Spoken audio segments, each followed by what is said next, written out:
सगुन भैया, ये राहु केतु तो दोनों सामने ही बैठे हैं, अब हम भागेंगे कैसे? वैद्य जी, इस समय वो दोनों पाखंडी भागने की सोच रहे होंगे और हम उन्हें भागने नहीं देंगे, सही ना द्वारिकानाथ जी? हैं? सत्य वचन वैद्य जी, सत्य वचन। अरे कहीं उनको पता चल गया कि तुम सगुन और मैं नानावली हूं तो? अगर उन्होंने जान लिया तो दोनों हमारी जान ले लेंगे। और तुमने भी तो द्वारिकानाथ को 2-4 थप्पड़ ज्यादा ही मार दिए। अरे तो और मारूंगा। अरे अब वो हमें मारेंगे। अब तक तो इस दाढ़ी मूंछ ने हमें बचाए रखा, अगर ये दाढ़ी मूंछ निकल गई तो चलो। वैद्य जी, अब तो मुझे एक बात का शक हो रहा है। क्या? उनकी दाढ़ी मूंछ भी उन्हीं की तरह नकली तो नहीं?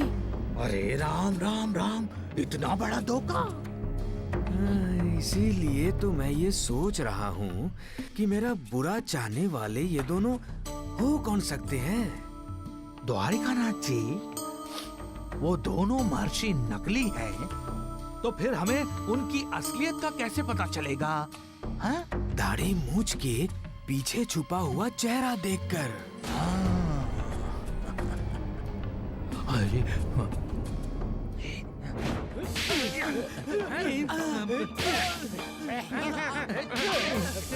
बहुत धुलाई की है दोनों ने मेरी।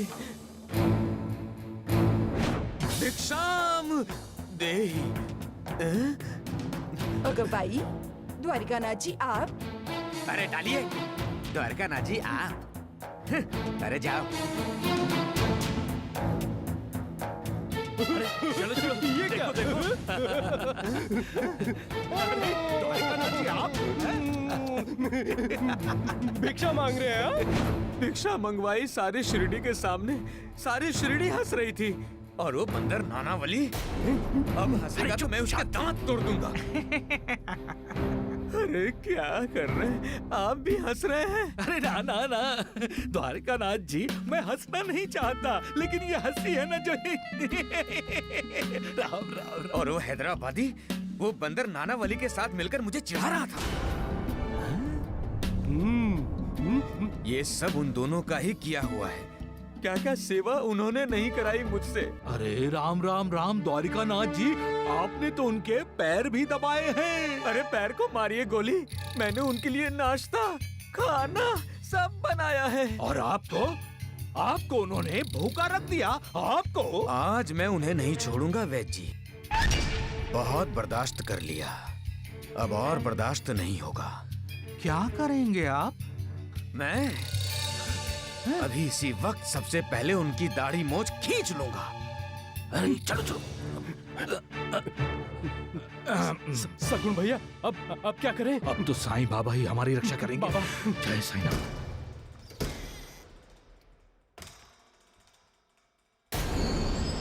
बम बम बम भोले। मंदबुद्धि, ये क्या बदतमीजी है? अच्छा, तुम्हारी इस उद्दंडता का दंड तुम्हें मिलेगा द्वारकानाथ। बम बम बम भोले। आप मुझे दंड देंगे हैं? मंदबुद्धि, ये क्या कर रहे हो? बम बम भोले। वेंजी, अनर्थ हो गया, अनर्थ। अरे नालायक गधे, अनर्थ तो तूने किया था उस दिन, जो सबको कहते घूम रहा था कि हम दोनों पलंग के नीचे छिपे हैं। बहुत पर निकल आए तुम्हारे हैं। अब मैं तुम्हें पलंग के नीचे ऊपर सब जगह सुला दूंगा, समझे? अरे सुला देना और लोरी भी गाना। सत्यानाश। मार क्यों रहे हो?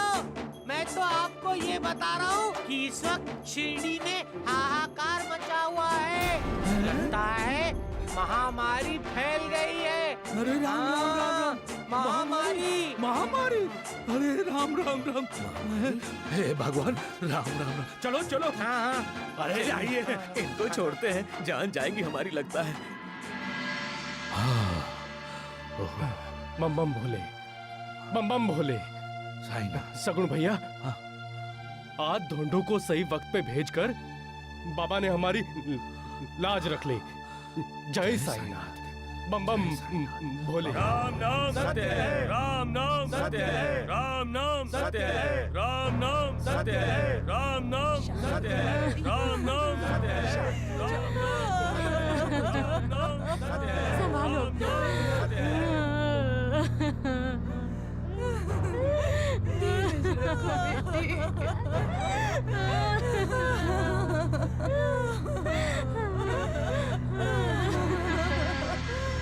गुरुजी, अब यह विलाप सहन नहीं होता। इससे पहले शिरडी में जब हैजा का प्रकोप हुआ था, तब साईनाथ ने ही शिरडी की रक्षा की थी। अब तो साईं बाबा भी शिरडी में नहीं है। फिर इन लोगों की कौन रक्षा करेगा? अरे राम राम राम। वैद्य जी, अब शिरडी के आप ही तारणहार हैं। साईं बाबा भी आपको अश्विनी कुमार कहते हैं वैद्य जी। हाँ, मैं मजबूर हूँ गुरुजी। जो इस महामारी के घेरे में आए हैं, मैं उन्हें बचा नहीं सकता। लेकिन जो इस महामारी से बचे हुए हैं, उन्हें बचाने की मैं पुरजोर कोशिश करूंगा। बाकी माता जी, हम आप ही के घर गए थे। जल्दी चलिए, काशीबाई का केशव बीमार हुआ है। अरे राम राम राम मालसापति, शिरडी में तो महासंकट आ गया है। अरे पांडुरंगा, चलो चलो जल्दी देखते हैं।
सत्य है, राम नाम सत्य है, राम नाम सत्य है, राम नाम सत्य है, राम नाम सत्य है।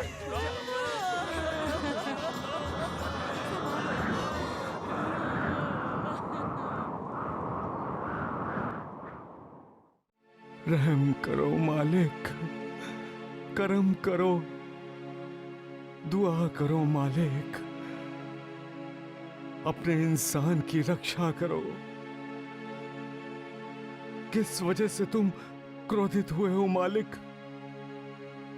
ऐसा कौन सा इंसान से गुनाह हुआ है जिसके कारण उसे हैजा जैसी खतरनाक बीमारी से जूझना पड़ रहा है?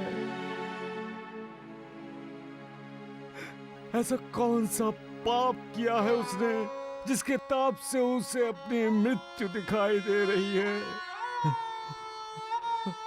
हम सारे तुम्हारे ही तो संतान हैं। अपनी संतान से कोई गलती होती है तो माँ उसे डांट कर माफ कर देती है। अपनी संतान से कुछ पाप हुआ हो तो माँ उस पर क्रोध जरूर करती है, लेकिन साथ साथ उस पाप का उससे प्रायश्चित भी करवा लेती है। तुम भी तो हम सबकी माँ हो मालिक। हमें डांटो, क्रोध करो हम पर, लेकिन हमें ठुकराओ नहीं मालिक। ये हैजा जैसी बीमारी बेरहम बीमारी है मालिक, किसी को नहीं छोड़ती मालिक। रहम करो मालिक, रहम करो मालिक, इस हैजे को रोको मालिक, करिश्मा दिखाओ मालिक, इस महामारी को रोको मालिक, इस महामारी को रोको मालिक, महामारी को रोको, इस महामारी को रोको मालिक।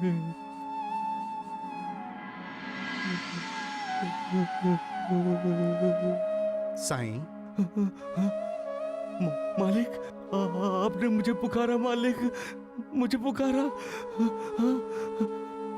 मालिक ने नहीं साईं, मैंने तुम्हें पुकारा है। गुरुदेव, आप सोए नहीं गुरुदेव? तुमने तो मेरी नींद उड़ा दी साईं। मुझे माफ कीजिए गुरुदेव, मुझे क्षमा कीजिए। साईं, तुम रो रहे हो? गुरुदेव, मैंने अपनी आंखों को कितनी बार डांटा कि दूसरों के दुख देखकर मत पिघला जाया करे, लेकिन मेरी बात सुनते ही नहीं, झट से पिघल जाती है और मेरे आंसू निकल जाते हैं गुरुदेव। साईं, रोने से कभी किसी का दुख कम हुआ है? नहीं गुरुदेव। तो फिर ये आंसू क्यों बहाते हो? दिल मानता नहीं इसलिए गुरुदेव। ज्ञान की बातें करते हो साईं और अज्ञानियों की तरह व्यवहार करते हो तुम। क्या करूं गुरुदेव, दिल में जब भावनाओं की बाढ़ आती है तब ज्ञान के बांध को, उस बांध की दीवार को भी तोड़ गिराती है गुरुदेव। उस वक्त कोई भी ज्ञान भावनाओं की बाढ़ को नहीं रोक सकता। जब लोगों का सुख दुख हमारा सुख दुख हो जाता है, तब हम मानते हैं कि हम समाज के सुख दुख से एक रूप हो गए हैं, और तब भावना श्रेष्ठ हो जाती है, ज्ञान नहीं।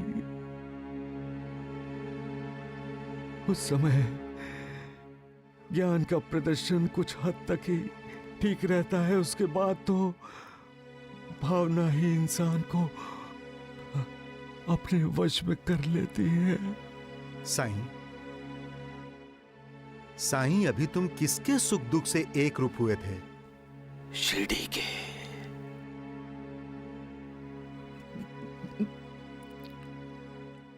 शिरडी में हैजा फैला है गुरुदेव।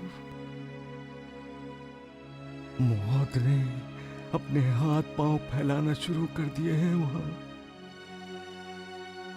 हमें महामारी के भेष में आई उस मौत को शिरडी से भगाना होगा। क्यों?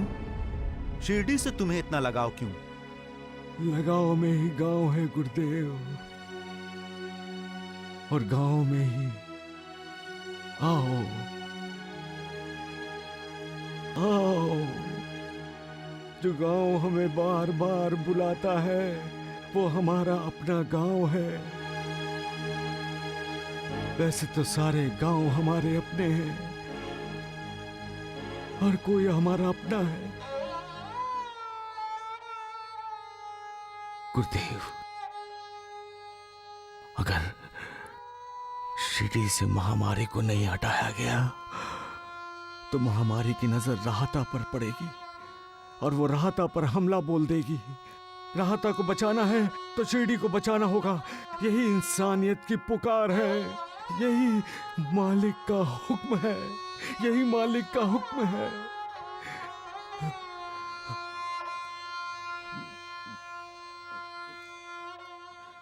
सबका मालिक एक।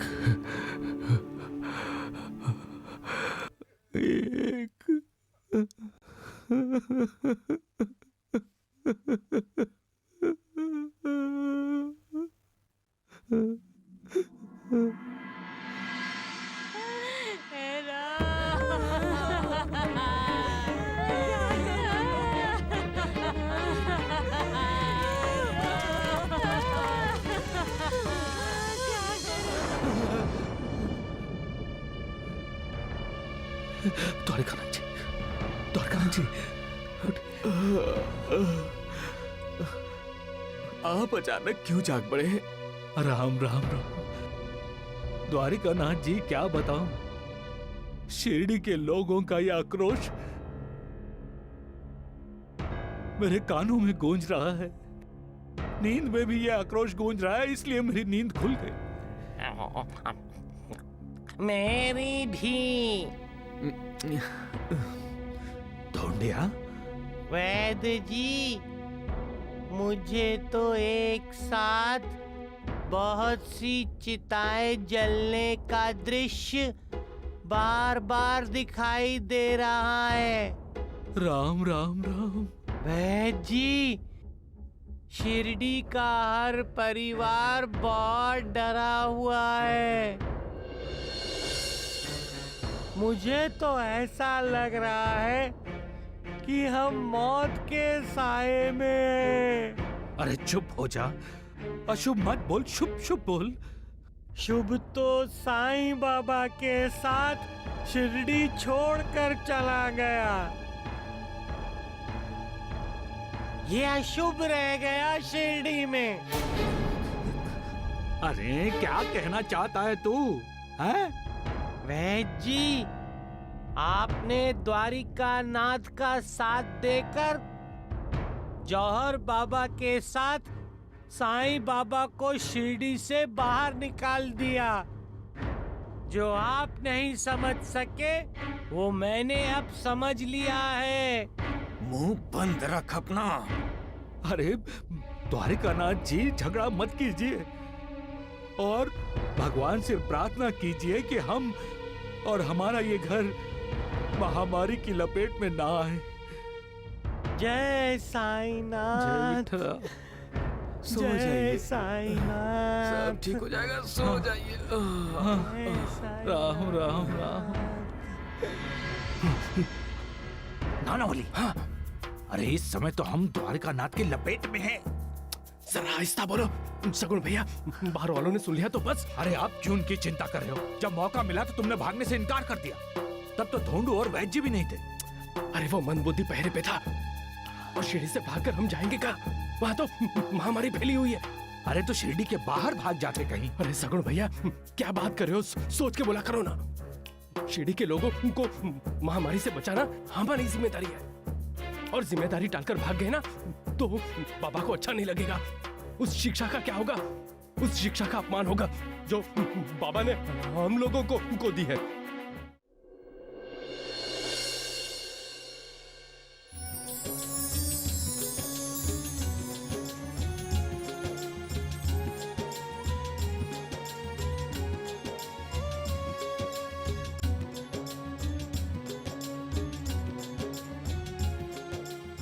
महालसापति,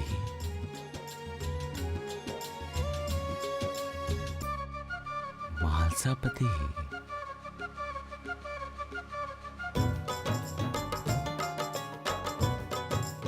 साईनाथ,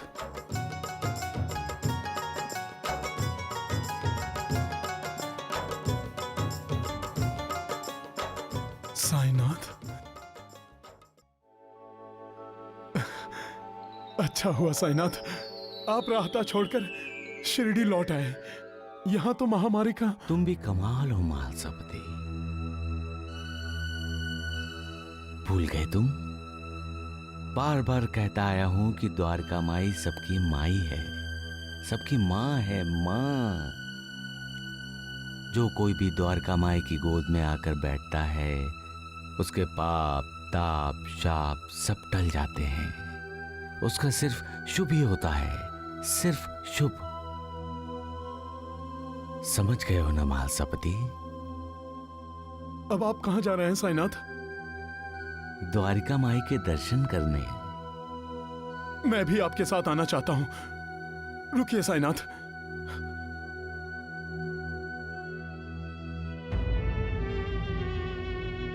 साईनाथ, साईनाथ, साईनाथ, साईनाथ, साईनाथ, साईनाथ, साईनाथ, साईनाथ। साईनाथ, कहाँ चले गए साईनाथ? साईनाथ, साईनाथ, साईनाथ, साईनाथ! द्वारकानाथ जी, राम राम राम। द्वारिकानाथ जी, ये म्हालसापति इतनी रात के वक्त साईं बाबा को क्यों पुकार रहा है? पागल है, आप सो जाइए वैद्य जी। जब से हमने साईं बाबा को शिरडी से निकाला है, ये म्हालसापति और श्यामा गुरुजी की वजह से ऐसा लग रहा है जैसे वो ढोंगी साईं बाबा शिरडी में ही है। हम उससे अपना पीछा छुड़ाना चाहते हैं और वो साईं बाबा हमारा पीछा ही नहीं छोड़ता है। साईनाथ, साईनाथ! कुछ सुना तुमने? हाँ सुना, म्हालसापति जी साईं बाबा को पुकार रहे हैं। लेकिन क्यों? साईनाथ, साईनाथ!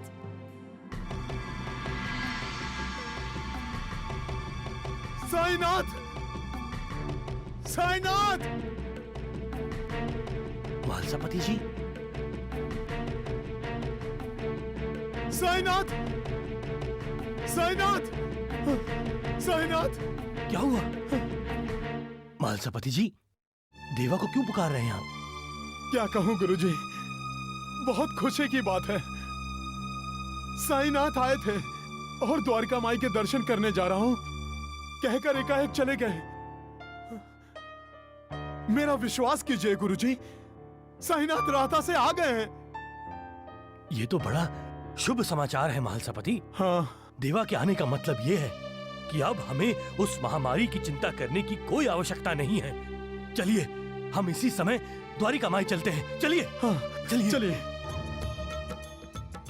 बाबा, अरे कहाँ?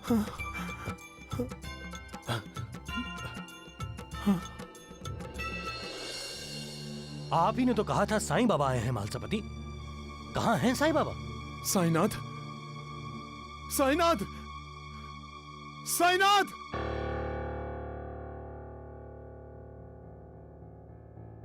म्हालसापति, आपने स्वप्न देखा होगा। नहीं गुरुजी, साईनाथ ने खुद मेरे दरवाजे पर दस्तक दी थी। तो क्या देवा आए थे? हाँ गुरुजी, और साईनाथ ने कहा भी। तुम भी कमाल हो म्हालसापति, भूल गए तुम? बार बार कहता आया हूं कि द्वारका माई सबकी माई है, सबकी मां है, मां। जो कोई भी द्वारका माई की गोद में आकर बैठता है, उसके पाप ताप शाप सब टल जाते हैं। उसका सिर्फ शुभ ही होता है, सिर्फ शुभ। समझ गए हो ना म्हालसापति? म्हालसापति, साईं बाबा आए और उन्होंने आपको द्वारिका माई के बारे में संकेत दिया। क्या संकेत होगा साईनाथ का गुरुजी? यही कि द्वारिका माई की शरण में जाओ, सिर्फ शुभ होगा, शुभ।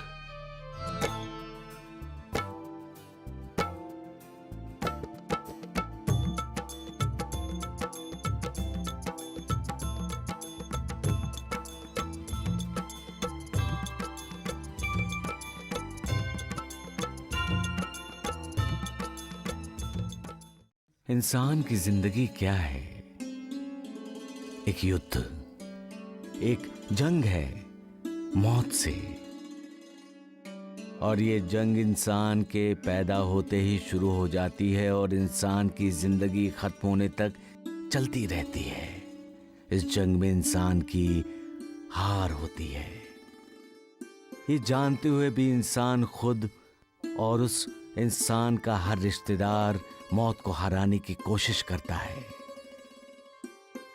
जब ये कोशिश रुकती है तब सबको पता चलता है कि इंसान का अंत हुआ है। जब इंसान बच्चा होता है तब उसके माँ बाप भाई बहन उसकी रक्षा करते हैं। जवान होते ही इंसान खुद लड़ता है और इस लड़ाई में इतना निर्बल हो जाता है कि बूढ़ा होकर दम तोड़ देता है। फिर भी मौत को मात देने की उसकी कोशिश जारी रहती है। सबका मालिक एक। साईं बाबा, साईं बाबा, हमारी रक्षा कीजिए, साईं बाबा, साईं बाबा, रक्षा कीजिए,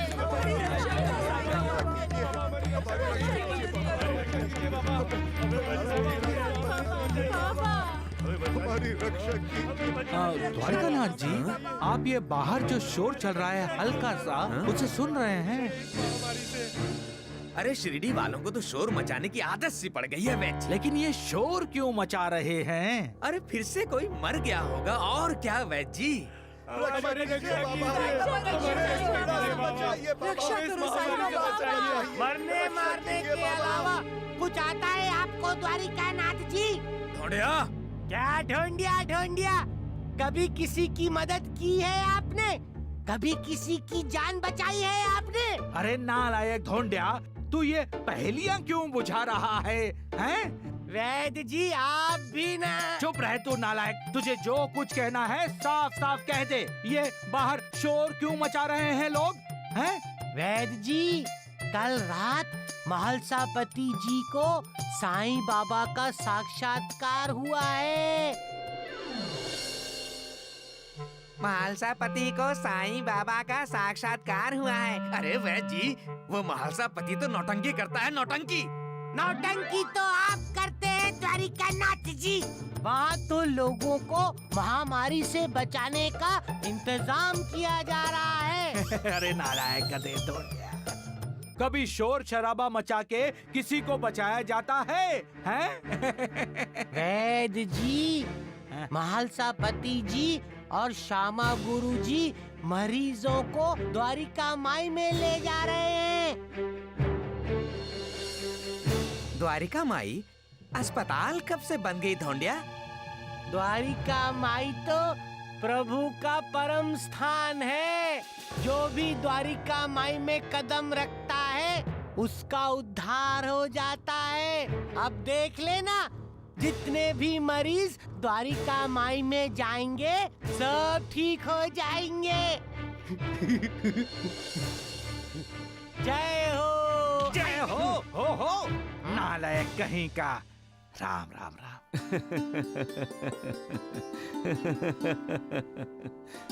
साईं, मालिक, अब किस बात पे हंस रहे हो तुम?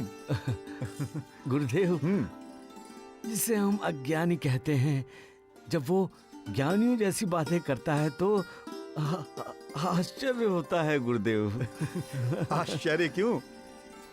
इसलिए कि जो वो ज्ञानी समझ नहीं सकता, वही बात अपने आप को ज्ञानी समझने वाले कैसे नहीं समझ पाते। साईं, क्या तुम्हारे मन में पैसे का आकर्षण कभी नहीं जागा? गुरुदेव, एक पुरानी कहानी याद आई है। कदाचित आप जानते भी हैं, सुना भी होगा आपने। एक गांव में एक साधु आया, महा तेजस्वी था। सभी उसके दर्शन करने गए। गांव में एक अमीर आदमी भी था गुरुदेव, वो भी साधु के दर्शन करने गया। उसने साधु से प्रार्थना की, मैं धनवान हूं, मेरे पास इतना पैसा है कि मैं उसकी गिनती ही नहीं कर सकता। अगर ये पैसा आपके काम आ जाए तो मैं अपने आप को धन्य समझूंगा। साधु ने सुनकर अनसुना कर दिया, लेकिन वो अमीर आदमी साधु के पीछे ही पड़ गया। तब साधु ने उसे कपड़े सीने की एक सुई दी और कहा, तुम मेरी सेवा करना चाहते हो तो ये सुई हम दोनों के मरने के बाद मुझे लौटा देना। मरने के बाद? हाँ गुरुदेव। वो अमीर आदमी परेशान होकर सोचने लगा कि साधु पागल है, मरने के बाद मैं उसे सुई कैसे लौटाऊंगा। वो पूरा दिन पूरी रात बस यही सोचता रहा और दूसरे दिन साधु की शरण में आकर बोला, आप अपनी ये सुई वापस ले लीजिए। मरने के बाद इस सुई को लौटाने का मुझे कोई रास्ता नहीं दिखाई दे रहा है, नहीं मैं ये जानता हूं कि मरने के बाद क्या होता है। जहां तक मेरा ज्ञान है, वहां तक मुझे इतना पता है कि मैं इस सुई को मरने के बाद अपने साथ नहीं ले जा सकता। दिलचस्प कहानी है। हाँ, तब साधु ने कहा कि तुम्हारे पास ऐसी कौन सी चीज है जिसे तुम मरने के बाद अपने साथ ले जा सकते हो। तो फिर उस आदमी ने कहा होगा कि ऐसी कोई चीज मेरे पास नहीं है, खाली हाथ आया हूं और खाली हाथ जाऊंगा। जी हाँ गुरुदेव, यही कहा था उसने। तो फिर साधु ने क्या कहा? साधु ने कहा, फिर तुम अपने आप को धनवान क्यों समझते हो? तुम तो निर्धन हो, क्योंकि मृत्यु के बाद इंसान जो अपने साथ नहीं ले जा सकता वो उसका धन नहीं है, वो उसकी संपत्ति नहीं है। गुरुदेव, जो अपना नहीं उसके पीछे भाग दौड़ क्यों? जो अपना है वही अपने पास रखना चाहिए ना। तो फिर अपना क्या है साईं? अपने कर्म गुरुदेव, अच्छे कर्म, सत्कर्म, दूसरों के आशीर्वाद, मालिक की दुआ, जिंदगी में दूसरों के काम आने का समाधान।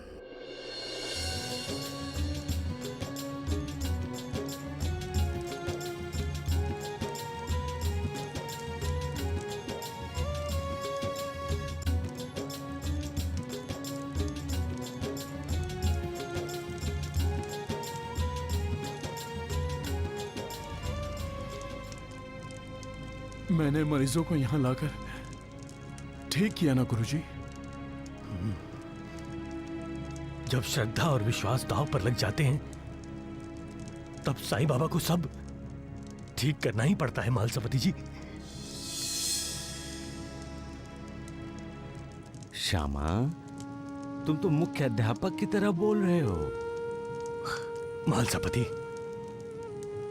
साईं बाबा ने आपको साक्षात्कार करवाया था ना कि मरीजों को द्वारिका माई में लेकर आओ, ये द्वारिका माई उनकी रक्षा करेगी। हाँ हाँ, मैंने ही कहा था कि ये द्वारिका माई सबकी माँ है, ये सबकी रक्षा करती है और करेगी। हम क्यों चिंता करें? हमारी चिंता का भार अब साईं बाबा के कंधों पर। श्यामा, तुम क्या हाथ पे हाथ धर के बैठे रहोगे श्यामा? अपनी तरफ से हमने कोशिश करी गुरुजी। सुन लो श्यामा, सुन लो। तुम तो सभी को अपना विद्यार्थी समझकर बस आदेश देते रहते हो। साईनाथ, हम आपकी शरण में आए हैं। पूरी शिरडी को इस वक्त आपके आशीर्वाद की जरूरत है। महामारी के संकट से हम सबकी रक्षा कीजिए साईनाथ। आपकी आज्ञा अनुसार मैं इन सब मरीजों को द्वारिका माई में ले आया हूं। इन्हें बचाइए साईनाथ, इन्हें बचाइए। देवा, आप ही ने बार बार कहा है कि जब आप द्वारिका माई में नहीं होंगे तब भी आपके अस्तित्व का साक्षात्कार सदैव इस द्वारिका माई में रहेगा।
मुझे तुम्हें ढूंढना आसान हो जाएगा इससे।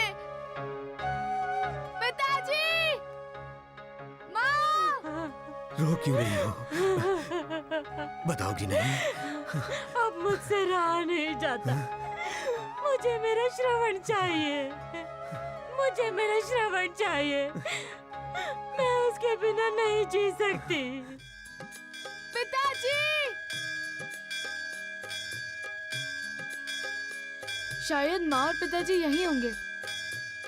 हाँ, यही मेरा इंतजार कर रहे होंगे। मैं उसके बिना नहीं रह सकती। मेरे श्रवण के बिना नहीं रह सकती। सुनो, तुम यहाँ बैठो। बैठो यहाँ। यहाँ बैठने की जगह है ना? बैठो, आराम से बैठो।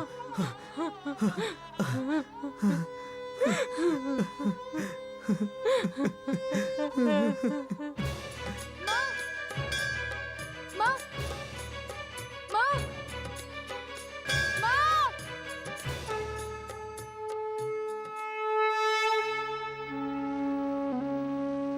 कहते हैं ढूंढने पर तो भगवान भी मिल जाता है। फिर मेरे माँ और पिताजी क्यों नहीं? क्या आपको भी उन पर दया नहीं आती? अंधे हैं वो दोनों बेचारे। आज मुझे पहली बार अपनी आंखों की रोशनी न होने का दुख है। श्रवण की माँ, आज मुझे पहली बार एहसास हुआ है कि मैं लाचार अंधा हूँ। नहीं, श्रवण के पिताजी, ऐसा आप मत कहिए। ऐसा आप मत कहिए। कदम कदम पर उनको सहारे की जरूरत है। कौन देगा उनको सहारा? अगर उनको भूख लगेगी तो कौन उनको खाना खिलाएगा? मुझे श्रवण चाहिए, मैं उसके बिना नहीं रह सकती। ये कहकर मेरी मजबूरी का मजाक उड़ा रही हो। नहीं श्रवण के पिताजी, आप ऐसा मत सोचिए। मत सोचिए आप ऐसा। मैं तो अपने बच्चे के लिए तड़प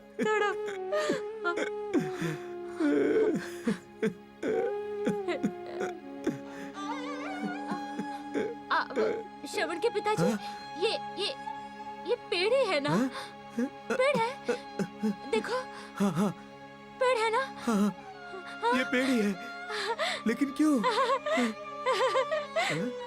क्या हो गया तुम्हें? पल में तुम रोती हो, पल में तुम हंसती हो। तुम मुझे डरा क्यों रही हो? नहीं, मैं डरा नहीं रही हूँ। ऐसे कुछ पेड़ पर हमारे श्रवण ने हमें पढ़ के सुनाया था ना।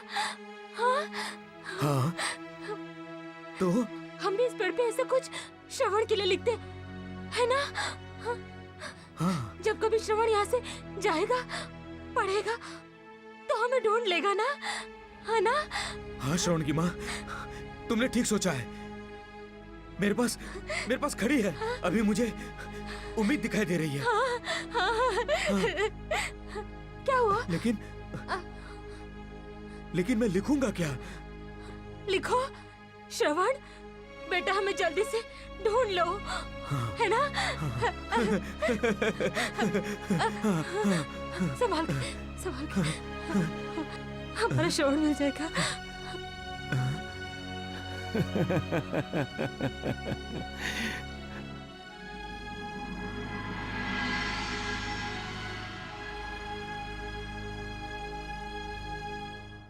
मैं समझ गया मालिक, सब समझ गया। तुम करुणा कर हो, रहम दिल हो, कृपा निदान हो, सब समझ गया।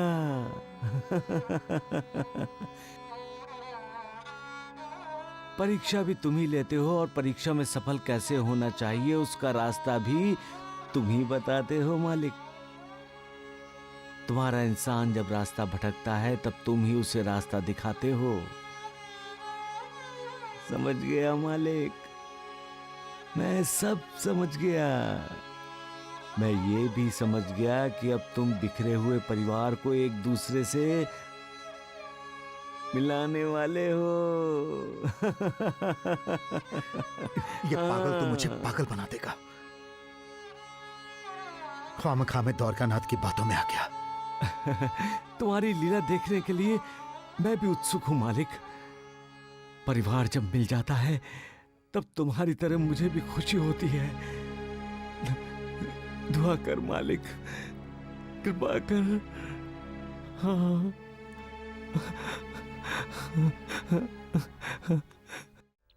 सबका मालिक एक।